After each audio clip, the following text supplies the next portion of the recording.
कुन चाहिँ हो र कति रे यो तर मिठै खान्छ आमा भाइ कुन चाहिँ यत्रो यत्रो हुन्छ के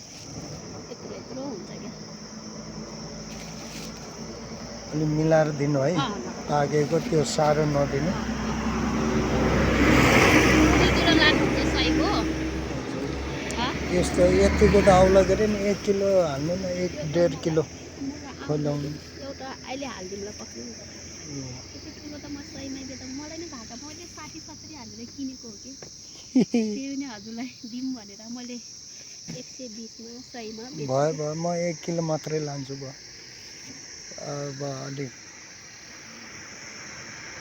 ठिक छ 1.5 किलो केरा कसरी छ केरा हजुर 80 रुपैयाँ दर्जन कति 90 रुपैयाँको भने 100 को हालिदिन्छु है हजुरलाई ए ल ल ल ल 100 को हालिदिनु